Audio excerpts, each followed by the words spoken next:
You know what? I've come a long way, but I still think this one looks pretty good.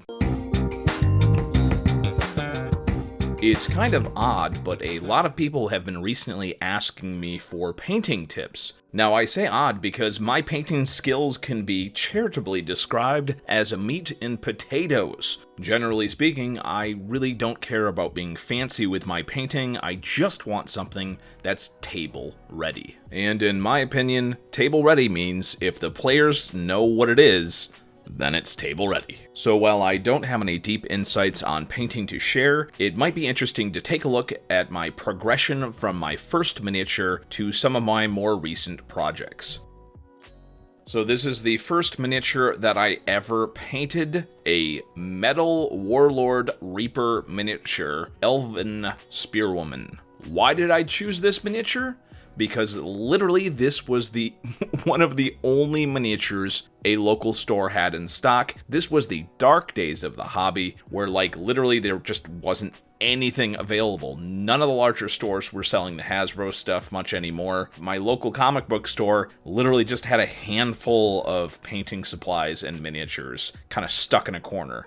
Refuse from a previous age where it was much more popular. Now, obviously, I could have ordered stuff online, but you need to remember, this was when I was new to the hobby. I had no idea what to actually order, what was in scale. Choosing from literally 3 miniatures in a local comic book store was actually my best option at this point. Along with this miniature, I purchased some Reaper paints, and I used some craft store paint as well from my local hobby store. What really helped me out is that the comic book store also had a very good quality Reaper paintbrush as well that was a natural hairbrush. I think that's one of my big tips that I can give you. When you start out painting miniatures, use natural hair brushes. I'm not sure about the science behind it. All that I know is that in my personal experience, using natural hair brushes just makes the painting process much, much easier. If you can't find a paintbrush that's specifically geared towards painting miniatures, the craft stores will actually sell craft paintbrushes. Those are made with camel hair,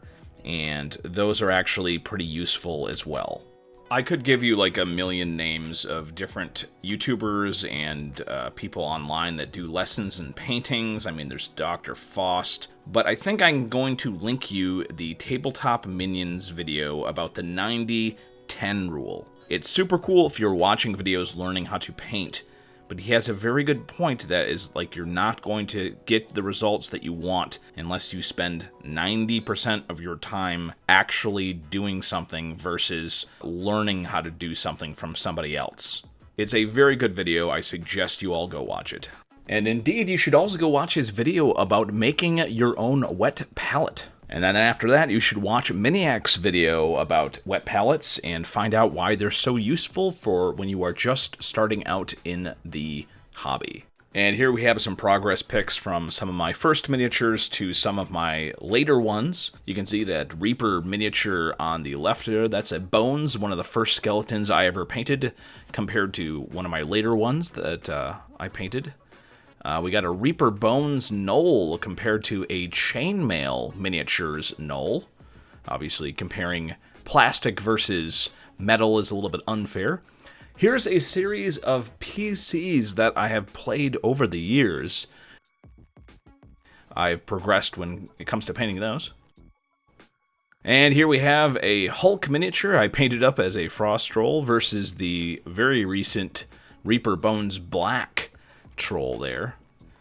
You can see, my techniques really haven't changed all that much. It's just, honestly, experience.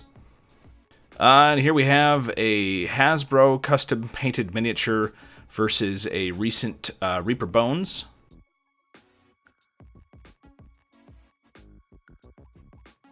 And finally, here we have 2 of my very favorite miniatures from my collection, 2 Chainmail Grimlocks. There's really nothing special about the paint job here. I just really love these miniatures. And a very simple paint job, just a little bit of dry brushing mostly, really brought out personality in these guys. I just love these miniatures. I'm not sure why. I mean, Grimlocks are kind of like an underused Underdark enemy. I definitely love pulling these guys out any chance I get. So there you have it, folks, some of my very first miniatures I ever painted. If you all have any questions, please let me know in the comments below. I don't do as much painting as I want to on stream, so I will try to be doing some more painting streams in the coming months. I've just been super busy with real life stuff. Hopefully in these upcoming months, I'll be able to do more live streams of painting and D&D games that you guys will be able to participate in. Thank you very much for watching the video, and have a good one. Boy, that seemed awkward. I'm trying to come up with a new catchphrase here. My old one is usually said by the owlbear, so I feel weird whenever I say that. Thanks for watching the video. So yeah. Until we meet again, traveler. Wow, I should just try to do the most, like, dumb catchphrases I possibly can for this channel. Until we meet again, young adventurers. Alright, I'm ending this. Poop is the shit. That was my big hit, the Hollywood.